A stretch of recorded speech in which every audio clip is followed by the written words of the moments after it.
nahmaduhu wa nasta'inuhu wa nastaghfiruh wa na'udzu billahi min syururi anfusina wa min sayyiati a'malina. May yahdihillahu fala mudhillalah wa may yudlilhu fala hadiyalah. Asyhadu an la ilaha illallah wa asyhadu anna Muhammadan abduhu wa rasuluh, amma ba'd. Alhamdulillah, kita telah sampai pada forum yang seterusnya, iaitu pada petang ini, yang mana tajuk kita pada hari ini adalah berkaitan ghulu dalam kasih sayang dan kesyirikan. Jadi pada forum kita petang ini, kita akan bersama dengan dua orang panel, iaitu panel yang pertama Al-Fadhil Ustaz Ahmad Kharni bin Idrus, yang merupakan penolong pendaftar di Kolej Universiti Islam Perlis, KUIPS. Panel yang kedua adalah Al-Fadhil Profesor Dr. Sahirin, yang merupakan dekan pengajian Islam daripada UMAM, iaitu Universiti Muhammadiyah di Malaysia, yang mana ini merupakan Universiti Muhammadiyah yang pertama yang berada di Malaysia, iaitu terletak di negeri Perlis. Pada pertemuan petang ini, seperti mana tajuk yang telah disebutkan oleh pengacara majlis, iaitu berkaitan cinta dan kasih sayang dan kesyirikan. Bila mana kita menyebutkan tentang cinta, ia melibatkan kasih sayang, yang mana kita iaitu manusia setiap hari akan ada perasaan cinta. Dalam agama kita ada cinta yang diwajibkan, ada juga cinta yang dilarang. Contoh cinta yang diwajibkan seperti mencintai Nabi SAW. La yu'minu ahadukum, tidak sempurna iman seseorang sehinggalah manusia itu mencintai Nabi SAW melebihi sekalian makhluk. Ada juga cinta dalam agama kita ini, cinta yang terlarang. Apa itu contoh cinta yang terlarang? InsyaAllah panel kita akan membicarakan pada petang ini. Oleh sebab itu, saya ingin meneruskan soalan pada panel kita yang pertama, iaitu Al-Fadhil Ustaz Ahmad Kharni, berkaitan apa parameter, iaitu limit untuk seseorang itu mencintai seseorang. Seperti mana kita telah sebutkan tadi, dalam agama kita mencintai itu satu kewajipan. Ada hukum mencintai itu sampai kepada wajib, ada hukum mencintai itu boleh menimbulkan kepada haram. Jadi bila mana kita nak mengatakan mencintai seseorang yang mana sampai kepada wajib, apa parameter yang mana nak menunjukkan tahap mana yang dibenarkan dan tahap mana yang mana telah tidak dibenarkan? Tafadhal masykurah. Bismillah wassalatu wassalamu ala Rasulillah wa ala alihi wa sahbihi wa man walah. Alhamdulillah, alhamdulillahilladzi bi ni'matihi tatimmu as-salihat. Rabbana atina min ladunka rahmatan wa hayyi' lana min amrina rasyada, amma ba'd. Alhamdulillah, syukur pada Allah Azza wa Jal kerana dengan rahmat dan juga limpah kurnia yang Allah Ta'ala berikan, dapat kita bersama dalam satu program Perkampungan Sunnah siri yang ke-8. Dan saya mengalu-alukanlah kedatangan semua yang hadir pada hari ini, yang berkampung di sini beberapa hari untuk menyertai program Perkampungan Sunnah kita pada tahun ini dengan tema membantras syirik dan juga khurafat. Dan seperti mana yang telah dimaklumkan tadi, forum kita pada petang ni, sementara kita nak masuk pada waktu asar ni, ialah forum untuk membincangkan satu tajuk berkenaan dengan ghulu. Ghulu dalam mencintai orang-orang yang saleh. Pertama sekali saya ucapkan terima kasih kepada Jabatan Mufti Negeri Perlis atas undangan. Tahun lepas saya AJK, tahun ni saya diundang. Saya bekas daripada Jabatan Mufti lah. Okay. Jadi dan juga kepada panel yang kedua, iaitu Prof. Dr. Sahirin selaku dekan pengajian Islam di UMAM. Dan balik pada soalan tadi, iaitu apakah parameter ataupun apakah sukatan yang sepatutnya dalam kita mencintai satu orang. Okay. Sebelum pada kita masuk nak tengok tentang parameter ataupun apa sajalah istilah yang kita gunakan, KPI ke apa, untuk kita mencintai seorang, dan kita pun maklum mencintai sesuatu itu bukanlah benda yang dilarang dalam agama, tapi ada had-had dia. Sebelum pada tu, mungkin hadirin yang hadir pernah mendengar hadis Nabi bila mana Nabi sebut salasum man kunna fihi wajada halawatal iman. 3 benda ni kalau ada pada satu orang, dia akan merasai kemanisan iman. Daripada hadis tu kita boleh tengok Nabi cuba sebut tentang satu perkara, iaitu kesempurnaan iman. Dan sempurnanya iman itu sehingga dia sampai pada satu rasa manis. Dan of course manis dia tu bukanlah manis macam kita makan sesuatu yang manis. Manis dia tu ialah berbentuk perasaan spiritual, emosi, dalaman. Kita rasa seronok, kita berada pada jati diri seperti itu. Kita rasa sedap, kita duduk pada satu stand seperti ini. Nabi sebut dalam hadis tu beberapa ciri, iaitu 3 ciri. Yang pertama, an yakunallaha wa rasulahu ahabba ilaihi mimma siwahuma. Menjadikan Allah dan Rasul paling dia cintai, dan tidak ada benda lain yang paling dia cintai melainkan 2 itu, iaitu Allah dan juga Rasulullah sallallahu alaihi wasallam. Mencintai dia tu mencintai yang macam mana? Iaitu kita akan memberikan jiwa, raga kita kepada 2 ni untuk apa-apa saja. Maknanya kalau ada suruhan, kita tak akan rasa berat, kita tak akan rasa merungut, kita tak akan rasa penat. Kalau ada larangan pun perasaan yang sama. Ringan anggota badan kita, ringan jiwa kita untuk kita mentaati suruhan ataupun larangannya. Itulah manifestasi daripada cinta. Iaitu kita akan beri segala-galanya, kita akan beri fokus kita. Ada benda lain datang pun kita akan dahulukan yang ni. Itu yang disebutkan dengan cinta. Iaitu satu perasaan yang sukar untuk kita gambarkan dengan lidah. Bila mana orang tu dah ada cinta tu, tapi orang yang rasa dia akan tahu. Ataupun dalam istilah yang kita selalu dengar, malam yazuk la yadri, yazuk yadri. Siapa-siapa tak pernah rasa, dia tak tahu. Dia rasa dia tahu. Dan dia bergantung kepada sejauh mana satu orang tu meletakkan satu-satu benda yang dia cintai tu. Sebab kita pun tahu setiap orang dalam dia mencintai satu-satu benda ni, dia ada hak dia. Dia ada yang dia ni ataupun orang ni dia sayang lebih, yang ni sayang juga tapi taklah tinggi sangat. Setiap manusia dia ada, dan itu ialah kapasiti masing-masing. Dalam hadis tadi Nabi sebut tentang orang yang menjadikan Allah dan Rasul paling dia cintai, dia akan merasai kemanisan iman. Yang 2 lagi saya tak sebut, sebab yang 2 lagi itu bukan benda yang kita nak fokus sangat.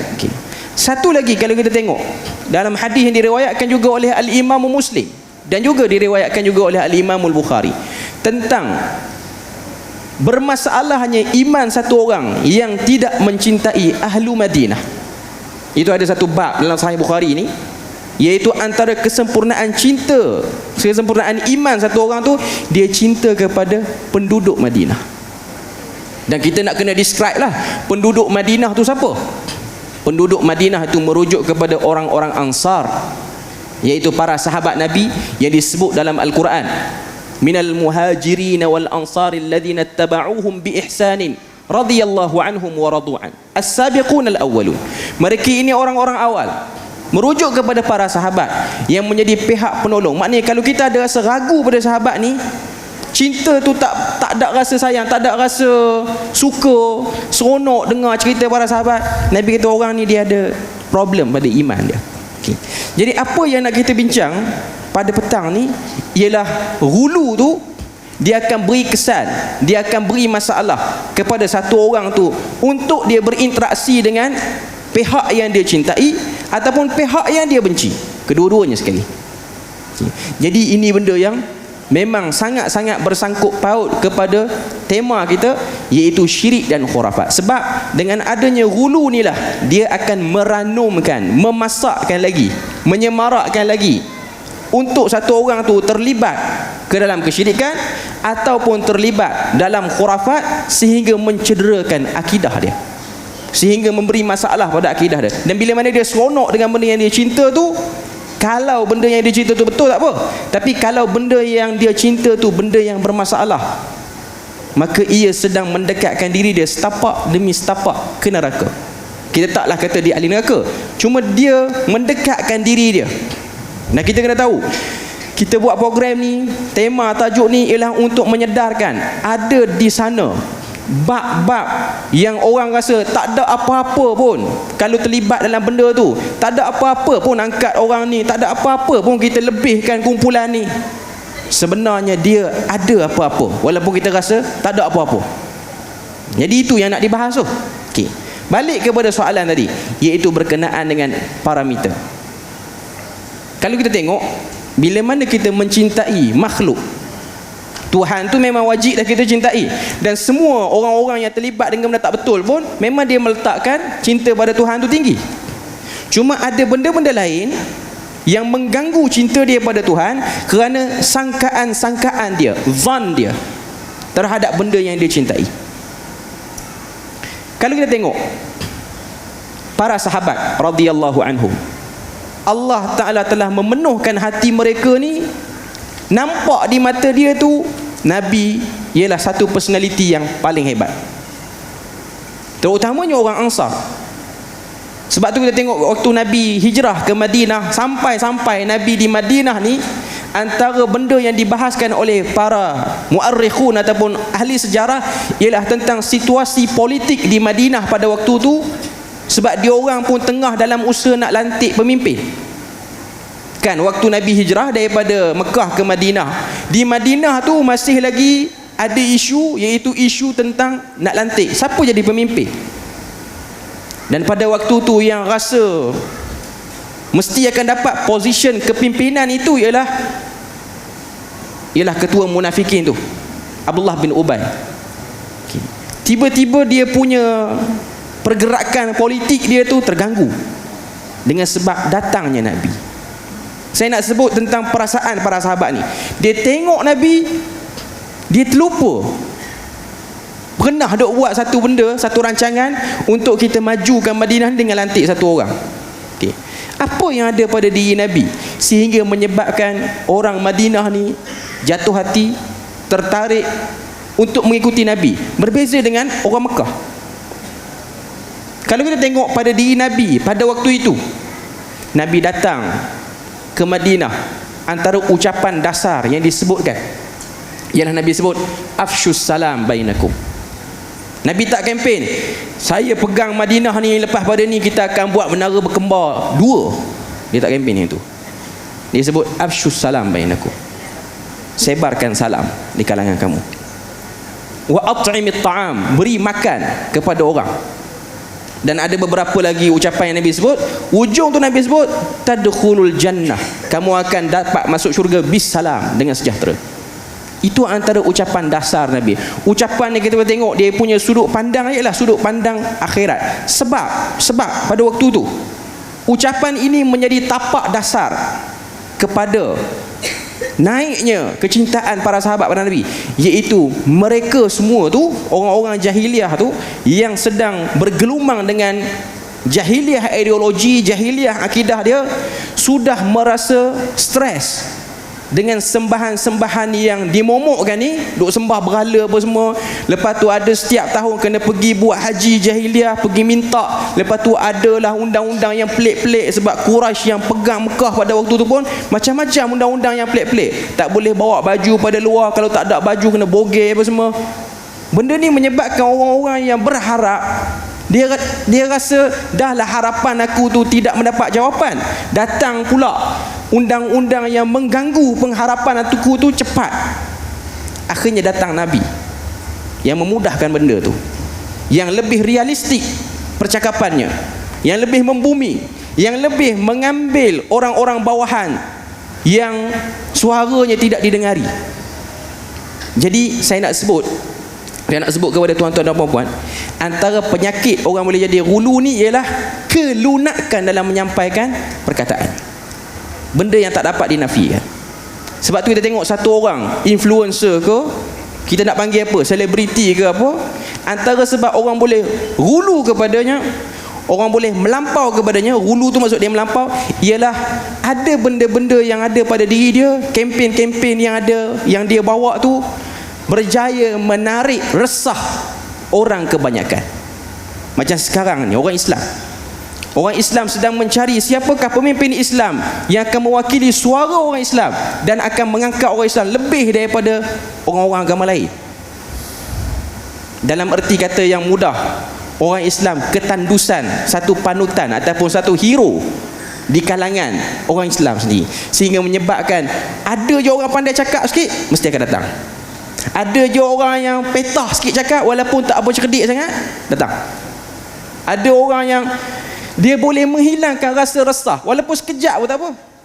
Sebab tu orang-orang yang macam ni mereka akan dipanggil untuk memenuhi pentas-pentas yang disangkakan pentas akademik, pentas kuliah, tapi cakap-cakap dia tu sedap, dipanggil untuk menghilangkan rasa serabut duduk kat luar, rasa serabut dengan urusan-urusan kerja harian apa semua, masuk dalam majlis dia bercakap rasa relax walaupun apa dia bercakap tu kadang-kadang nonsense, tapi kita dengar sedap, kita dengar selesa.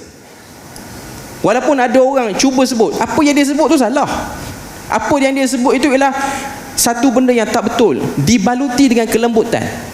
Tak apalah, yang penting dia cakap sedap. Geng-geng yang lawan ni dalam muka tak handsome, cakap pula tak pandai. Itu antara benda yang menjadi isu. Itu antara benda yang orang akan bawa. Tapi ketahuilah untuk mendapat kebenaran, untuk berada di atas position ini, ia bukan benda yang mudah. Sebab tu antara benda yang saya nak sebut jugalah, bila mana para sahabat ni dipenuhi rasa cinta dalam diri diorang terhadap diri Nabi, maka mereka telah melihat satu dimensi yang lain. Apa saja benda ni memang kita nak ikut Nabi. Sebab tu ada sebahagian sahabat waktu diorang dah follow Nabi betul-betul, hatta diorang telah mengambil berat pada benda-benda yang tak sepatutnya menjadi keutamaan untuk diikuti. Kalau kita baca riwayat, kita akan tengok ada sebahagian sahabat pretending, dia berpura-pura rebah di kawasan yang Nabi pernah rebah. Tak perlu rebah pun situ. Nabi lalu dia macam orang kata apa, dia macam nak jatuh lah, gelecoh. Orang Terengganu panggil gelecoh lah kan? Saya masih lagi Terengganu walaupun dah lama di Perlis. Okay. Gelecoh sikit, maknanya dia gelecoh sikit. Dia sampai situ, dia buat benda tu tak jadi keutamaan, tak buat pun tak apa. Tapi sebab apa? Cinta yang ada. Itu bahagian pada hulu. Tapi dia taklah sampai kepada akan buat satu kefahaman yang lain, akan buat satu benda-benda yang lebih mengarut lagi. Cuma saya nak bagi faham, dia ada satu bahagian yang kita kena sedar. Setiap kita ni akan ada ruang dalam hati kita untuk kita suka satu orang dan untuk kita benci satu orang, untuk kita setuju dengan satu orang dan untuk kita tak setuju dengan satu orang. Cuma bila mana kita setuju, kita suka, dia akan ada satu lagi switch yang dia kena jaga, iaitu hulu, melampau itu yang ada dalam diri dia. Kalau dia on selalu, dia tak off juga kadang-kadang, mengakibatkan semua benda betul, benda tak betul yang disebutkan oleh tokoh yang dia sayang pun dia akan iakan sekali. Okay. Dalam hadis yang diriwayatkan oleh Bukhari daripada Anas bin Malik, hadis ni saya rasa tuan-tuan puan-puan pernah dengar. 3 orang lelaki datang mari jumpa isteri Nabi, nak tanya beberapa perihal kehidupan Nabi. Antaranya salah seorang daripada dalam hadis tu mengikut riwayat ialah Abdullah bin Amr bin Al-As radhiyallahu anhuma. Dia orang ni ialah satu orang yang telah nampak Nabi ni, dia kempen pada kita beribadah kepada Allah, ibadah yang betul, ibadah yang benar, ibadah yang follow Nabi. Okay. Cuma dia ada satu masalah. Bila mana dia orang dah ikut apa Nabi buat, dia orang rasa macam kita pengikut, yang ni ketua, dan kita ni memang suka ketua kita ni. Jadi untuk menampakkan kita ni betul pengikut dia, kita kena buat lebih. Sebab tu dalam hadis tersebut ada seorang yang nak puasa tak nak berbuka, ada seorang yang nak beribadah sampai tak nak kahwin. Dan itu ialah kesan daripada cinta. Dalam hadis tersebut ka'annahum taqalluha, dalam hadis tersebut mereka telah memandang apa yang diorang buat tu sikit tak padan, nak kena topak banyak lagi. Okay. Perasaan itu sudah datang bila mana satu orang tu dia tebal cinta dia pada Nabi, sehingga Nabi membuat verifikasi ataupun verification terhadap amalan-amalan yang diorang nak buat tu. Nabi sahkan balik. Nak puasa tak apa, tapi kena berbuka. Nak beribadah boleh, tapi kena kahwin. Sebab manusia ada nafsunya. Dia kena tahu macam mana dia manage nafsu dia. Maknanya Nabi betulkan benda tu. Nabi cuba center balik apa yang dia orang rasa pada diri dia. Jadi balik kepada zaman kita sekarang. Zaman kita dah tak ada Nabi. Kita semua setuju dengan benda tu. Dan semua urusan agama mesti kita tengok pada nas, mesti kita tengok pada teks-teks agama yang menceritakan tentang macam mana untuk kita berinteraksi pada satu-satu benda yang kita nak buat ataupun satu-satu benda yang kita nak tinggalkan. Ada amalan, banyak amalan, semua amalan ni boleh buat ke? Ataupun amalan ni bersifat muaqqatah, ada waktu boleh buat, ada waktu tak boleh buat. Cara mana kita nak buat, itu semua kita tengok pada nas. Sebab Nabi dah tak ada.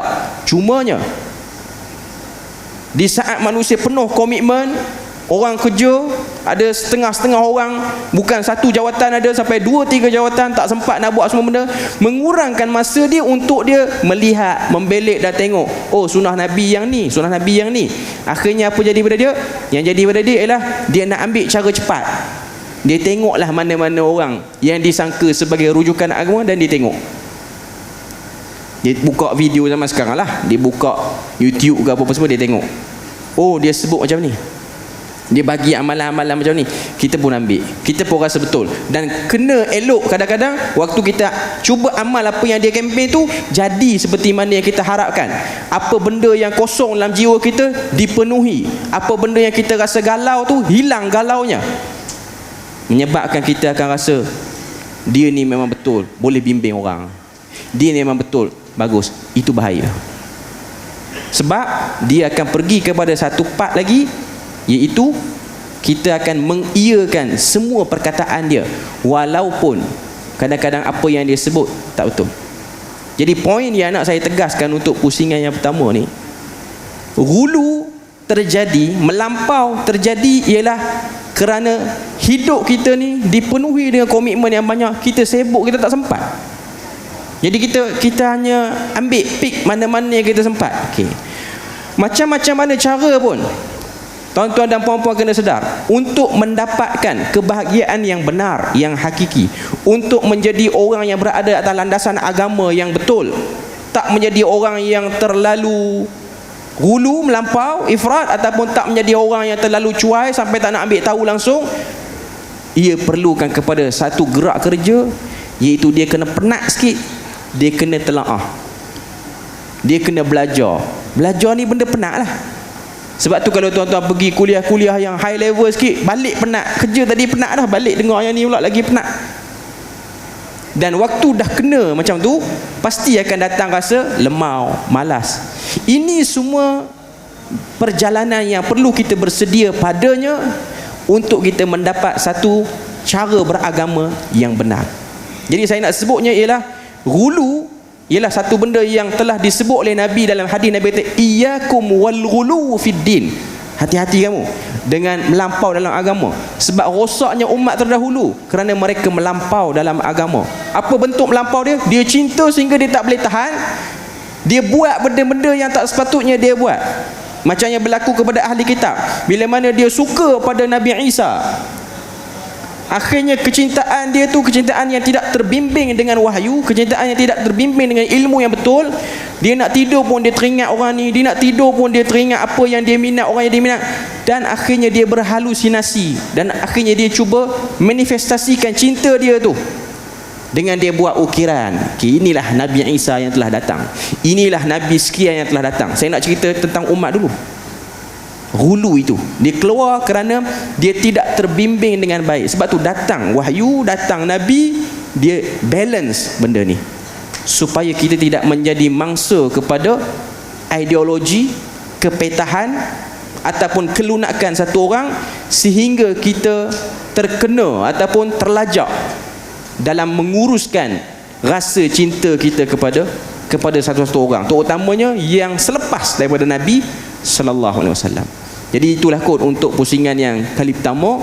Saya serahkan balik kepada Al-Fadhil Ustaz Amir Farhan selaku moderator. Terima kasih diucapkan kepada Al-Fadhil Ustaz Ahmad Qarni. Antara perkara yang mana disebutkan oleh panel yang pertama kita adalah untuk mengelakkan ghulu, kita kena memenatkan diri kita ataupun kita kena pergi untuk menuntut ilmu, menelaah, untuk mengetahui yang mana benar, yang mana salah. Ada kalanya bila kita terjatuh dalam ghulu, kita sendiri pun tak sedar bahawasanya kita telah melakukan satu kesalahan. Sebab orang yang mana berada dalam kegelapan, dia tidak akan mengetahui yang mana yang terang, yang mana yang gelap. Ada kalanya juga kita mungkin menuduh orang lain ghulu tanpa kita sedar perkara itu juga ada pada diri kita. Jadi sebab itulah bila mana kita berbicara tentang ghulu ini, bukan kita melihat benda ni ada pada golongan itu dan benda ni ada pada orang ini, tapi kita tengok pada diri kita terlebih dahulu. Seterusnya saya ingin bertanya kepada soalan kepada Profesor Dr. Sohirin, iaitu berkaitan hadis yang mana telah dibacakan oleh Al-Fadil Ustaz Ahmad Qarni, iaitu wa iyyakum wal ghulu. Nabi SAW memberikan inzar, peringatan kepada kita agar berhati-hati terhadap ghulu, melampau dalam agama ini. Jadi macam mana, apa contoh iaitu agama-agama terdahulu, agama-agama yang telah menyeleweng disebabkan kecintaan mereka kepada orang-orang tertentu hingga menyebabkan mereka jatuh kepada kesyirikan. Silakan. Baik, a'udzubillahi minasyaitonir rajim. Bismillahirrahmanirrahim. Alhamdulillahilladzi arsala rasulahu bil huda wa dinil haqq liyudhhirahu 'ala ad-dini kullihi wa kafa billahi shahida. Asyhadu an la ilaha illallah wa asyhadu anna Muhammadan 'abduhu wa rasuluh. Innahu qad ballagha ar-risalah wa adda al-amanah wa nasaha al-ummah وجاهد في سبيله حق جهاده حتى أتاه اليقين صلى الله عليه وعلى آله وأصحابه وأتباعه ومن دعا بدعوته إلى يوم الدين. رب اشرح لي صدري ويسر لي أمري واحلل عقدة من لساني يفقه قولي. سبحانك لا علم لنا إلا ما علمتنا innaka antal alimul hakim. Saudara pengurusi yang saya hormati, Al-Mukarram Al-Ustadz Al-Fadil Ahmad Al-Qarni,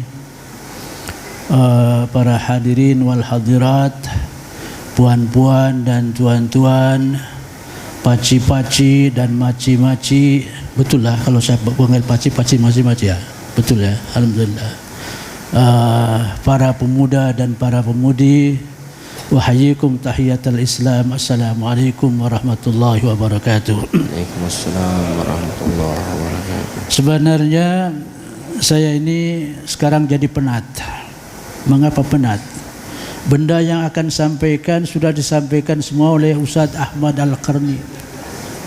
Jadi sudah tidak ada yang tertinggal apa yang nak saya sampaikan itu. Jadi itu antara lain kepenatan saya. Jadi kalau ingat semuanya, ini pengalaman hidup saya lah. Mungkin saya sebagai sharing pengalaman antara satu sama lain ya. Tadi memang hidup itu penat, memang penat. Hidup di dunia ini kalau saya katakan tak ada happiness, tak ada bahagia itu. Ya. Coba tahulah kalau tuan-tuan, puan-puan ini bahagia atau tak sekarang ini. Penat juga nampaknya itu kan. Nampak mata semakin mengecil juga. Nak semakin mau tidur. Saya tanya ini, alhamdulillah ini kali pertama saya ikut berpartisipasi lah istilah kami itu dalam perkampungan sunnah yang selalu diselenggarakan dalam setiap tahun. Maknanya tuan-tuan dan puan-puan ini adalah ahli sunnah semua, betul kan? Alhamdulillah. Tapi saya tanya satu, adakah hari ini mengikuti sunnah atau tak? Ini sebenarnya kalau saya lihat mata-mata yang semakin mengecil atau istilah kami disebut mata sipit, betul atau ada istilah mata sipit tak? Mata sipit itu. Ini rasa-rasa ini memang mengantuk. Jadi rasa-rasanya tadi barangkali mungkin tidak mengikuti sunnah tu. Sebab sunnah Rasulullah sallallahu alaihi wasallam kalau lepas makan tengah hari itu kena tidur qailulah nampaknya itu. Jadi kalau qailulah itu nampaknya memberi orang menjadi sehat itu semuanya. Ala kulli hal, saya sharing pengalaman sajalah ya, apalagi dengan topik tentang al-hulu. Al-hulu ini suatu benda, suatu kecintaan yang boleh katakan berlebih-lebihanlah dalam istilah kita ini. Kalau dalam bahasa Arab al-hulu mujawazatul had. melampaulah kata orang sini itu. Jadi sebenarnya kalau kita katakan agama kita, agama Islam itu agama yang untuk membangun kemajuan. Jadi al-hulu ini sebenarnya mungkin al-hulu akan mengarah kepada syirik karena mungkin kecintaan yang melampau ini yang menghambat kepada kemajuan itu. Makanya kalau tengok sekarang tak tahulah, saya sharing idea sajalah. Kalau tuan-tuan tengok dunia Islam ini maju atau berkemajuan ataupun mundur ini. Saya tengok sekarang dunia Islam ini takhalluf, tak berkemajuan. Waduh, kalau tengok teknologi, mana dunia Islam yang ada teknologi itu? Hampir technological product yang dihasilkan oleh dunia Islam itu mana yang boleh kita banggakan itu? Kenapa demikian itu? Saya pernah bertanya ini ya, tuan pengurus itu.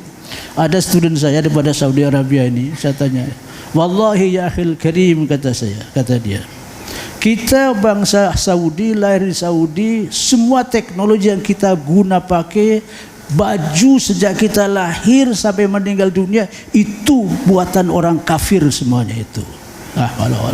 Itulah penyebabnya kenapa dunia Islam itu mundur, terbelakang itu.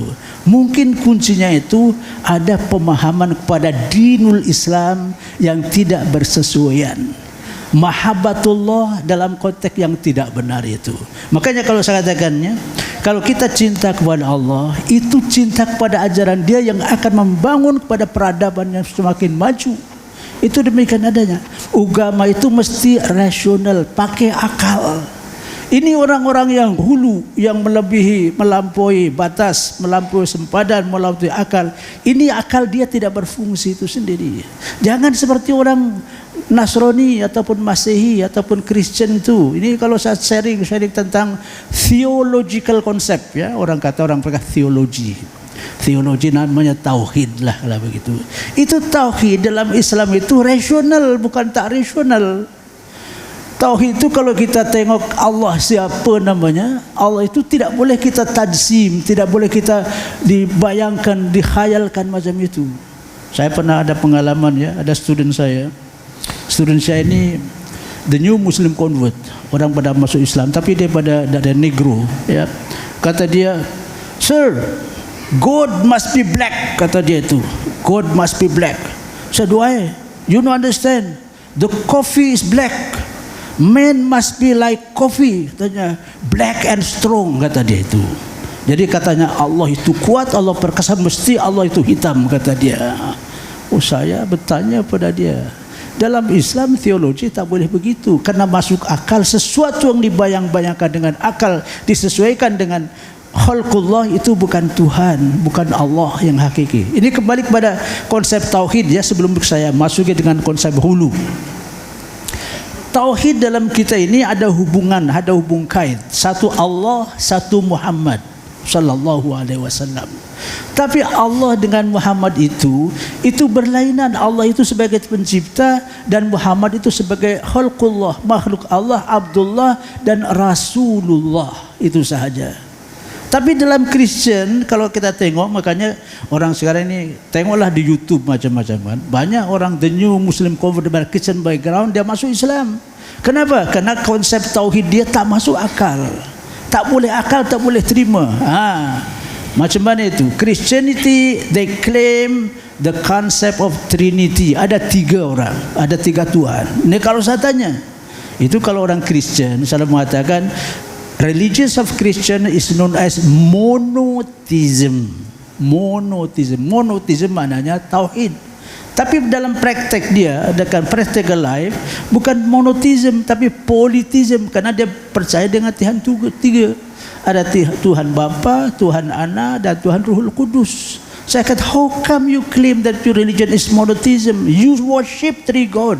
Kata dia jawab, oh tidak, konsep tauhid kami tidak, itu berbeza dengan konsep tauhid Islam. Konsep tauhid kami itu ada 3 warna tapi masuk 3 in 1, kata dia itu. Saya kata itu kalau macam itu teological konsep orang Kristen seperti Nescafe theology kayak gitu. Iyalah, ada kopi, ada sugar, ada gula sekali. Tak masuk akal kan. Itu dia yang saya maksudkan. Jadi karena saat kita Allah turunkan Islam ini untuk mengatur dunia. Dunia ini bukan harus kita tinggalkan. Ini kalau orang-orang belajar seperti terutama sekarang ini ada Islam itu kan sedang di attack oleh berbagai pihak. Secara akademik itu yang namanya dia orientalis, ya. Orientalis ni orang-orang yang orang non-Muslim belajar Islam, tadi dia akan attack Islam itu sendiri. Kata orientalis, saya lebih cinta surah Al-Quran, kata dia. Surah Al-Quran yang saya cinta itu surah Makkiyah saja. Karena surah Makkiyah itu berhubungan dengan spirituality, kata dia. Kalau surah Madaniyah itu berurusan dengan masyarakat. Makanya kalau masuk Islam, Islam yang saya cintai adalah Islam mysticism atau yang disebut Sufism. Karena Sufism dunia mesti kita tinggalkan macam itu. Inilah sekarang. Jadi kembali kepada konsep hulu sebenarnya itu. Hulu itu orang yang mencintai, cinta dia kepada Allah Subhanahu wa ta'ala, dan cintanya terhadap ulama Allah itu melampau, tidak sesuai dengan aturan yang diberikan oleh Allah Subhanahu wa ta'ala. Ini sebabnya itu. Saya katakan begini, sekali lagi saya katakan, kita ini harus penat ini dalam arti mujahadah. Maka orang-orang yang hulu, orang yang cintanya tauhidnya tidak sesuai, dia selalu zikir yang, saya katakan kalau zikir kepada Allah itu jangan zikir yang overdosis zikir. Overdosis itu maknanya sepanjang hari harus zikir meninggalkan urusan keduniaan. Tidak, karena ini dunia juga diamanahkan oleh Allah Subhanahu wa taala. Innal arda jarithuha ibadiyas solihun. Itu dia. Ini rasa-rasa saya ada pengalaman macam ini, ya. Ada waktu saya pergi sebuah conference di Jepun. Ada seorang Jepun wanita, lady professor daripada Jepun. Dia belajar semua comparative religion. Tapi dia came to the conclusion, katanya, the best of religion which complies with human nature. Jadi sekarang kalau kita beragama, satu, agama rasional. Yang kedua, agama itu tidak bertentangan dengan natur, dengan fitrah kemanusiaan itu sendiri. Di sini kata lady professor, agama yang paling masuk akal, yang sempurna semuanya adalah agama Islam, kata dia itu. Tak ada agama lain sampai kita berislam itu makan pun benar berdoa, mencari makan yang halal itu dengan berdoa. Ini dia. Tapi kata dia, satu, sekarang di Japan menurut dia, di Japanese society itu the growth of religions, yang the biggest growth of religion is Islam. Jadi Islam itu sedang memancarkan sinarnya di Jepun sana itu. Ini alhamdulillah, ya. Sekarang katanya bahkan mengapa demikian, itu government Jepun tu sampai dia penat juga. Sekarang kena declining of the population. Sekarang kalau kita tengok seluruh populasi di dunia barat, dunia Jepun itu berkurangan. Nah sekarang yang Muslim di Jepun tu, masya Allah, itu kan kalau kita berkeluarga, kita mahabbah nih, ya, kalau cinta itu mau berkorban dan mau berjihad. Nah antara jihad dalam urusan berkeluarga adalah memperbanyak anak. Tazawwazu al-walud. Nih kalau syabab yang belum menikah, ya, nikahlah orang-orang yang perempuan yang punya keturunan yang anaknya dia banyak. Karena producing the children in Islam is a part of ibadah. Jadi kalau anaknya banyak itu bagian daripada ibadah itu sendiri. Nah sekarang kembali pada cerita tentang hubungannya Islam, tauhid yang benar sebagai untuk proses pembangunan keduniaan. Nah sekali lagi, dunia jangan kita tinggalkan. Kalau kita miskin, ya Allah, ya Rabbi, ya Karim. Ini tuan-tuan dan puan-puan yang belum pergi naik haji, ya. Sekarang naik haji kena tunggu berapa tahun nih dari Malaysia nih. Sudah kita register dengan tabung haji, kalau boleh berangkat haji itu berapa tahun tuh? 10 tahun lebih kurang kan? Sekarang pergi haji ke sana mesti dengan duit. Sekarang dahulu kalau saya ingat, kalau saya pergi haji tahun 76 itu saya tak pakai duit pun tak ada masalah, sebab itu masih ada rumah-rumah tawaf yang sederhana, yang masih tradisional. Sekarang tak ada, semua Masjidil Haram disulap menjadi 5-star hotel semuanya. Jadi kalau kita miskin tak boleh juga pergi haji. Zakat kalau kita tidak kaya pun tidak mampu berzakat. Inilah karena saya sebutkan bahwa mahabbah kepada Allah SWT kena betul. Jadi kena betul boleh membangun pembangunan ekonomi yang harus kita kembangkan, teknologi dan sebagainya. Ini sebabnya kemunduran umat Islam menurut saya, pandangan saya, mereka tidak punya tasawur yang betul tentang makna at-tauhid itu sendiri. Ini satu punca masalah. Kembali kepada citasi Lady Profesor Beriza Puntu. Kata dia, saya takut kalau Japanese society, the whole of Japanese population, they embrace Islam, kata dia. Saya takut the production in Japan is declining, kata dia itu. Saya takut semua produksi di Jepang itu akan menurun. Kenapa menurun, kata dia? Karena dalam Islam solat terlalu banyak. Satu hari 5 kali kita bersolat, bersembahyang tuh, kata dia itu. Inilah harus kita buktikan itu sendiri. Nah sebenarnya ini hulu ini. Hulu ini ada satu penyebab. Ada satu orang orientalis nama dia Lotop Stoddard. Itu ada buku yang sangat, The New World of Islam, dunia baru Islam. Kata Lotop Stoddard, kemunduran dunia Islam ini karena munculnya ini konsep-konsep mysticism, Sufism yang spiritual practices beyond the limit. Saya ingatnya satu saat itu di sini di Malaysia ini, saya berjumpa anak Cina.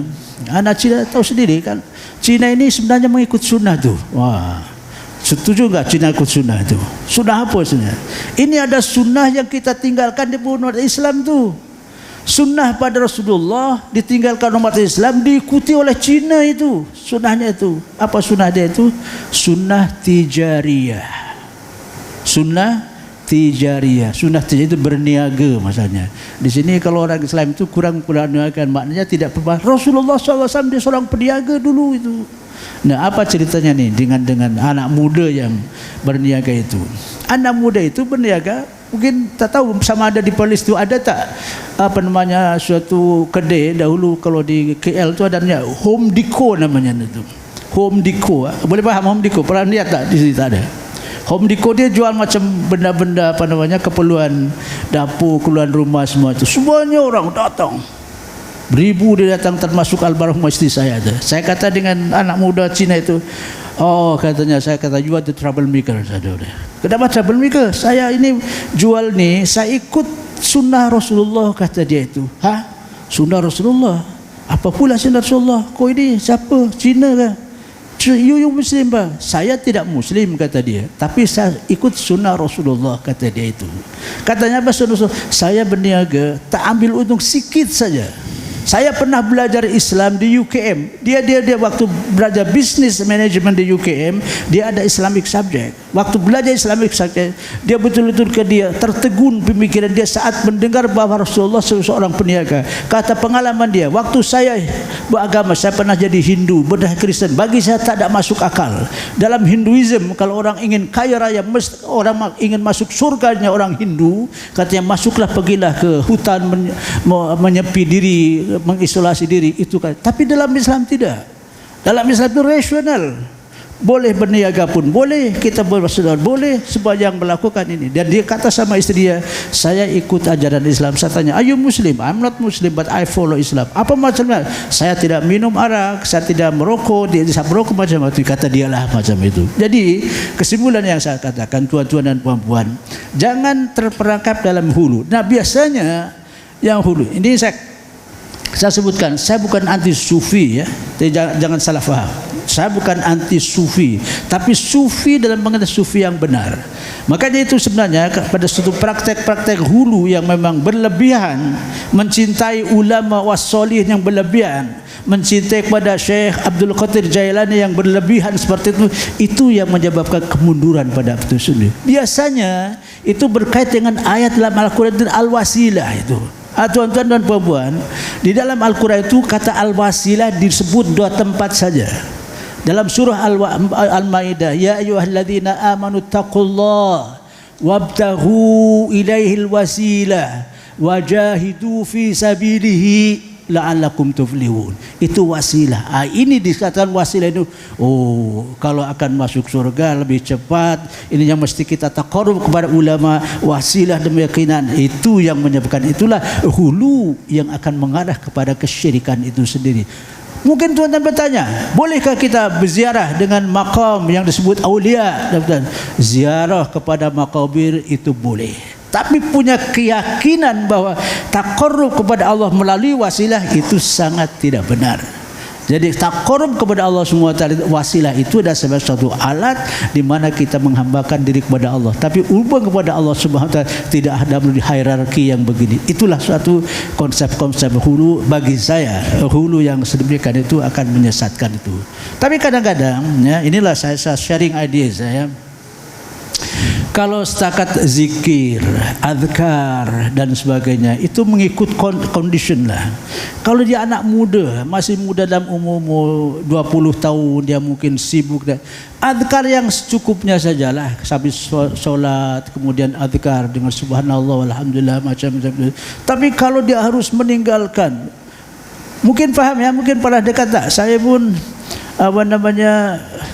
maaf ya. Ada di sini perkampungan sunnah, tapi maaf ini sharing ideas ya, yang daripada tablighi, jamaah tabligh. Ya. Ada kan? Ada. Tak apa, saya pun dengan jamaah tabligh juga. Tapi saat saya tengok ada salah satu family saya masuk jamaah tabligh, khuruj namanya. Betul tak ada khuruj itu? Khuruj 3 bulan, anak dan istri dah tinggalkan tak ada nafkah, katanya kami itu. Inilah pemikiran-pemikiran yang tersesat yang semacam itu. Dan tidak mas'uliyah. Bagaimana anak istri ditinggalkan tanpa nafkah dan dia dengan khuruj yang seperti itu? Apalagi dengan konsep-konsep yang pemacam sufi yang macam itu. Tapi jangan sampai, saya katakan ziarah kepada mana-mana tempat, tapi jangan punya pemikiran dengan taqarrub Allah melalui itu semuanya. Maka Rasulullah menyebutkan dalam sebelum wafat, Rasulullah menyebutkan makna hadis, la taj'alu qabri 'aidan, la taj'alu qabri 'aidan. Makanya kalau kita tengok di dalam penmanya kita berziarah kepada makam Rasulullah SAW, ziarah, tapi jangan sampai taqarrub kemudian seolah-olah itu dengan Rasulullah SAW melebihi kepada hak Allah Subhanahu wa taala. Rasulullah SAW mengatakan, wasallu alayya aina ma tusalluna tasiruni aina ma kuntum madal hadis. Berselawat kepada saya kepada tempat dan salawat itu akan sampai kepada saya. Ini kepada Rasulullah.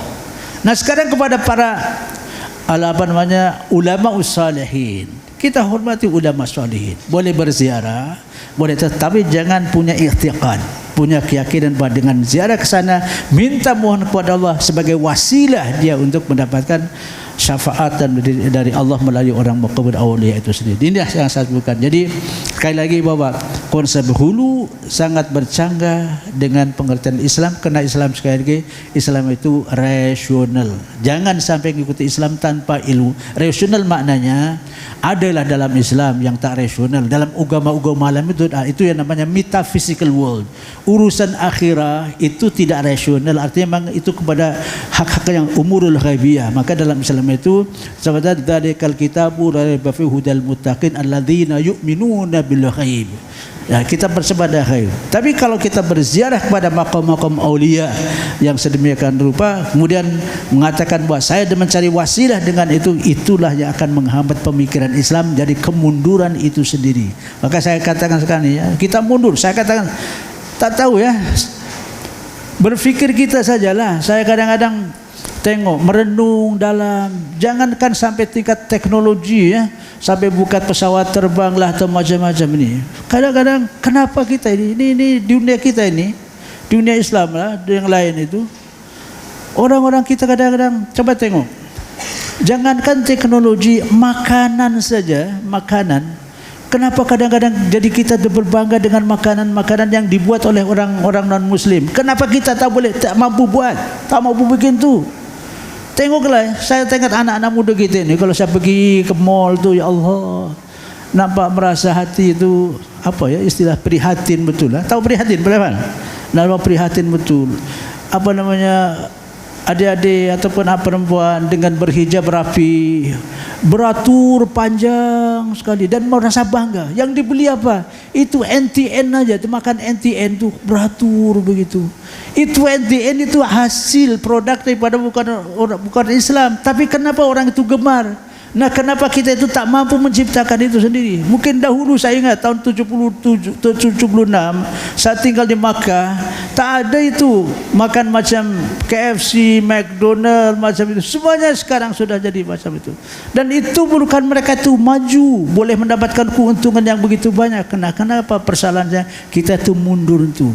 Sampai kalau kita tengok ada buku ya, buku yang ini saya ceritakan antara taqaddum ats-tsaqafi dengan at-takhalluf ats-tsaqafi, kemunduran budaya, kemunduran ilmu.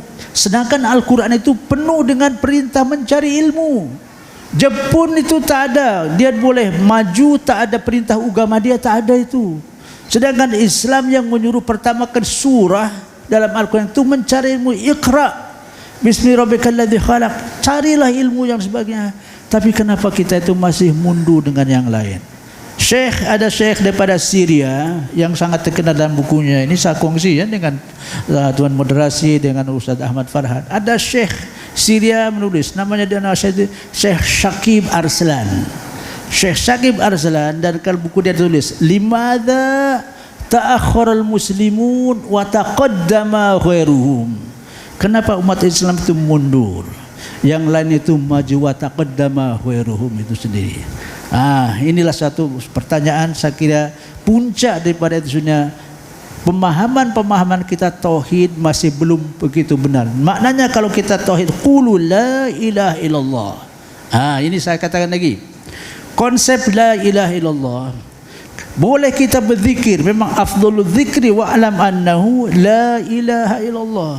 Tapi saat kita bekerja, bolehlah mungkin kalau melakukan pekerjaan, ibu-ibu ataupun puan-puan sedang masak sambil zikir dalam dalam lidah dia dengan hati la ilaha illallah, boleh saja. Tapi jangan sampai duduk mengucap la ilaha illallah sepanjang hari, kerjaan terbengkelai, itu yang tidak betul. Jadi di sini maka yang satu penekanan yang harus dilakukan secara betul. Nah, dari saya katakan ni, kerana la ilaha illallah disebut Nabi Musa alaihissalam, dia pernah minta kepada Allah. Sebab la ilaha illallah itu asas daripada tauhid, tapi harus difahami secara benar. Kata Nabi Musa, ya Allah, alimni syai'an, ma ma'nal hadits, dalam hadis Al-Qudsi, alimni syai'an azkuruka wa ad'uka bihi ila yaumil qiyamah. Ya Allah, tolong berikan saya satu alat untuk berzikir sampai hari kiamat itu sendiri. Kata Allah mudah, qul ya Musa la ilaha illallah. Kata Allah subhanahu la ilallah. Kata Nabi Musa, ya Allah, kullu ibaduka yaquluna hadza. Setiap hamba-Mu sudah memakai doa ini. Saya ingin doa yang lebih powerful, yang lain yang lebih dari itu. Allah mendengar seperti itu, marah pula dengan Nabi Musa. Ya Musa, la wada'u la ilaha illallah fi kiffatin wa dunya wa ma fiha fi kiffatin ukhra malat bihinna la ilaha illallah. Ya Musa, kalau kau letakkan la ilaha illallah dalam satu timbangan, kemudian dunia dan seisinya dalam timbangan yang lain, maka la ilaha illallah jauh lebih berat daripada dunia dan seisinya.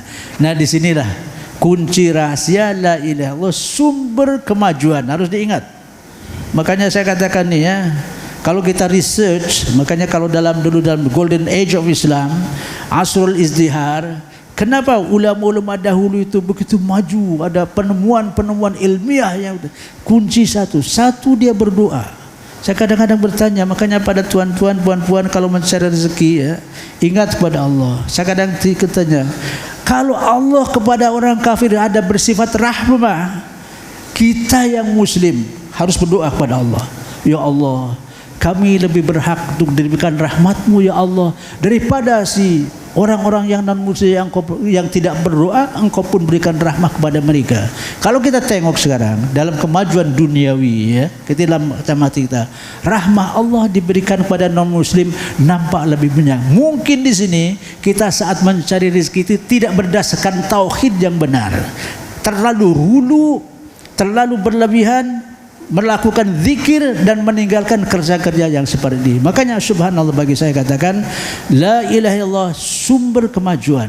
Dengan la ilaha illallah kita berbuat, mencari rezeki, mencari ilmu, insyaallah akan mencapai kemajuan yang hak. Jadi sini kunci yang harus kita sadari, harus berdasarkan ilmu. Gali ilmu setinggi sedalam-dalamnya, insyaallah akan kita mendapatkan suatu kemajuan. Jadi saya katakan al-hulu adalah penyakit yang akan menghambat kemajuan itu sendiri. Karena ini kalau kita berbicara syirik ya, syirik itu jangan dilihat akibatnya di akhirat saja. Syirik itu harus ditengok berakibat krisis di dunia juga itu. Jadi saat kita syirik kepada Allah itu ada menimbulkan krisis dalam kehidupan kita. Krisis kehidupan kita di dunia akan membawa krisis dalam kehidupan di akhirat itu sendiri. Maka di sini letaknya kita harus belajar bahwa konsep hulu itu sendiri yang harus hati-hati, jangan sampai kita terperangkap dalam hulu itu yang akan menyesatkan kepada kita. Mungkin pada tuan-tuan dan puan-puan, kadang-kadang kalau kita punya sekarang ini kan ada semacam title ya. Ini kadang-kadang title itu, degree itu menjadikan Tuhan-Tuhan baru yang akan buat kita syirik itu. Saya katakan, tanpa PhD kita boleh tak maju itu, tak boleh, tak ada puluh. Saya tahu, saya ingat ya. Coba sekali-kali kalau tuan-tuan pergi umrah tuh, sekali-kali berdiri di depan Ka'bah, berusaha mendengar apa jeritan hati saat mendoa itu. Coba dengarkan tuh. Saya selepas tawaf selesai, saya sengaja ingin mendengar apa jeritan orang berdoa. Ada orang berdoa namanya, ya Allah, mungkin dia namanya seorang PhD student tuh. Ya Allah, PhD, ya Allah. Karena dia ingat bahwa di depan Ka'bah ini yang mulia. Ya Allah, PhD, ya Allah.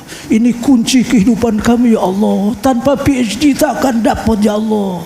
Itu yang diulang-ulang lagi yang sebagainya itu sangat tidak betul. Makanya itu yang seperti itu, doa di depan Ka'bah Allah akan berikan dia, tapi dia akan saya sabar. Sekali waktu saya ada tawaf itu, mungkin masih tengah ya, kalau tuan-tuan dan puan-puan tawaf itu, kalau baca buku tawaf yang disediakan oleh pemerintah Saudi Arabia itu ya, dalam pusingan yang ketujuh itu ya, itu doa sendiri sebenarnya doa bukan masnun, dalam arti bukan ada hadis-hadis Rasulullah itu terpulang lah, dipakai pun boleh, tak pakai pun boleh juga. Tapi dalam buku pusingan ketujuh itu disebutkan Allahumma ja'alna hajjam mabrura wa sa'yam mashkura wa dhanban maghfura wa tijaratan lan tabur. Boleh faham tijaratan lan tabur? Tijaratan lan tabur itu meniaga yang tidak pernah bankrupt. Nampaknya di belakang saya ada seorang peniaga yang ikut Iqra itu, ikut tawaf dengan saya. Lepas tawaf saya selesai, dia minta, tolong adik tawaf balik, tapi itu doa yang tadi yang terus, yang tijaratan lan tabu, diulang-ulang berkali-kali itu, kata dia itu. Saya pun okeylah ikut dia. Setelah selesai saya katakan, kenapa tujuan Tuhan kemari dengan doa tijar? Karena saya adalah seorang peniaga besar. Adakah Bapak ada ingin apa yang di sini? Saya tidak ada keinginan lain kecuali wa tijaratan lan tabur. Saya katakan, masya-Allah, la haula wala quwwata illa billah. Kalau doa itu yang dimintakan, Allah akan bagi semuanya itu. Berhati-hati sama doa sebab kadang-kadang di depan Ka'bah itu ada syirik juga itu. Pertanyaan syirik. Allah, PhD, tanpa PhD saya tak boleh hidup, ya Allah. Waduh, bahaya ya kayak itu ya. Ya, itu wa tijaratan lan tabur. Saya katakan, Tuhan, kalau ini yang akan doa yang diminta akan dikasih oleh Allah SWT, tapi di akhirat akan tidak dapat apa-apa itu.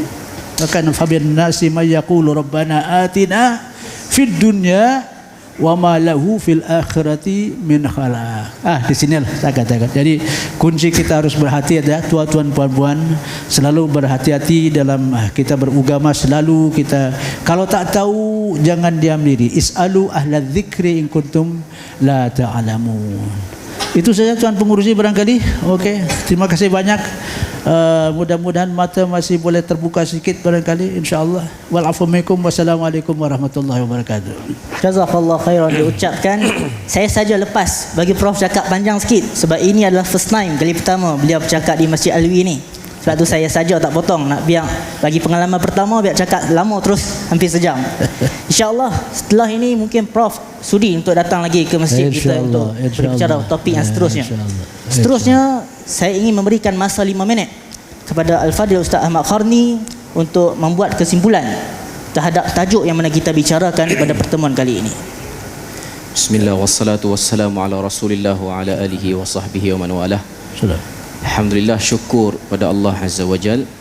Tadi kita dah dengar penerangan daripada Profesor Dr. Suhirin tentang banyaklah nama-nama orang putih yang disebut tu.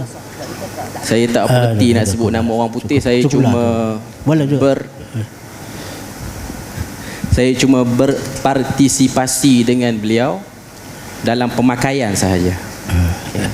Saya bila mana dimaklumkan saya forum dengan wakil Muhammadiyah, sebab saya pernah sampai ke Jogja bersama dengan saya Busamaha Datuk Mufti sebelum saya bertukar ke dan saya tengok persyarikatan Muhammadiyah yang sangat, kalau saya boleh intonasikan Indonesianya tu, luar biasa. Saya boleh sebut macam tu lah.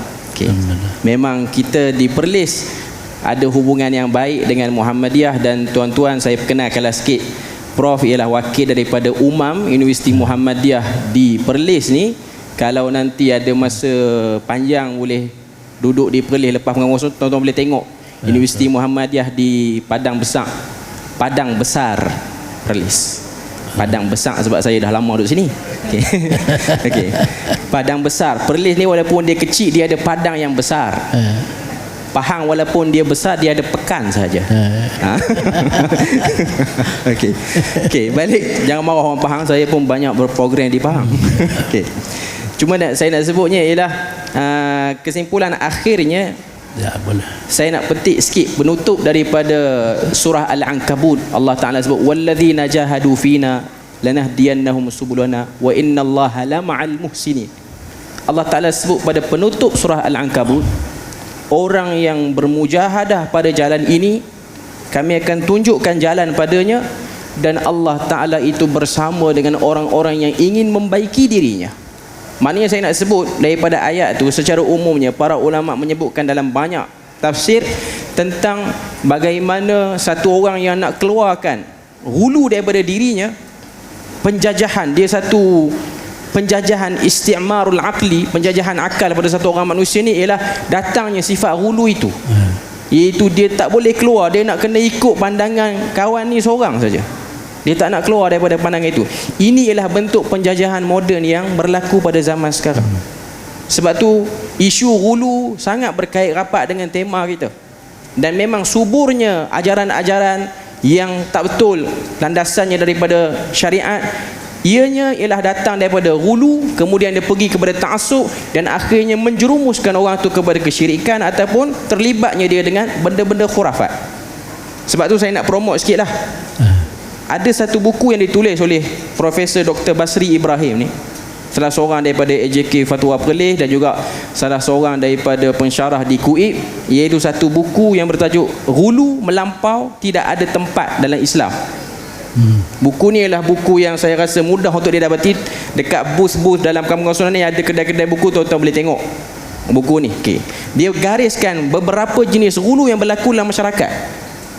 Sebab kita kena tahu, hulu ni benda yang memang ada dan wujud dan sedang berakar dalam masyarakat. Hulu ni kadang-kadang dia tak pergi pada orang, dia pergi pada ideologi, cara fikir. Mungkin saya boleh sebut sikit lah, antara bentuk hulu yang sedang duk hangat sekarang ialah mencari tokoh-tokoh lampau, lalu dicari perkataan-perkataan kritikan kepada beliau, dibesar-besarkan kritikan itu. Tuan-tuan mungkin tahu isunya, iaitu bagaimana ada setengah-setengah orang dia nak cari pasal dengan imam-imam tertentu. Cari, okey, Imam Abu Hanifah dia lain sikit pada orang, kita cari pasal dengan dia. Sebab apa? Sebab kawan tu tak boleh bangkit pada kubur nak bertahan dah. Dan cara nak angkat diri yang paling, saya tak tahulah dia nak angkat diri ke tak nak angkat diri. Cuma ini ialah salah satu bentuk. Sebab saya tengok ada orang yang komen pada hantaran-hantaran yang dia buat, ialah hantaran-hantaran komen-komen tu tak berapa murni, dan ada orang kata semoga Allah Ta'ala melaknat Abu Hanifah kerana tidak mengikuti sunnah Nabi. Ini satu benda yang besar yang perlu kita semua kena sedar. Manhaj ahli sunnah tidak berdiri di atas cara yang seperti ini. Dia adalah imam yang hebat, yang besar. Sama juga pada isu yang lain, bila mana datang orang-orang tertentu ke negara kita, ada orang cuba promote dengan promotion yang luar biasa. Tuan-tuan tahu, bersempena dengan penggabungan sunnah ni, ada beberapa program lain di Malaysia. Salah satunya lah kedatangan satu orang yang dicintai itu di Malaysia. Saya tak nak sebut bahasa Arabnya. Tuan-tuan tahulah, yang dicintai dalam bahasa Arab apa? Tuan-tuan jawab lagi. Okay. Ada satu orang yang datang. Okay. Ada satu orang ni dia promote, tapi yang nasib baik dia bukan orang Malaysia. Dia kata inilah utusan Allah, datanglah kita ambil lah tu. Ini semua benih-benih hulu yang cuba ditanam. Alhamdulillah kita di Perlis kita tak kata semua panel-panel ni utusan Allah, Tuhan kirim daripada langit semua datang.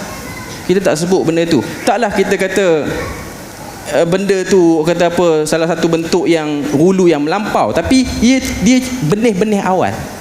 Cuba untuk blok orang-orang. Macam saya sebut tadilah, umat Islam sekarang dalam keadaan penat. Macam Prof tadi sebut, penat.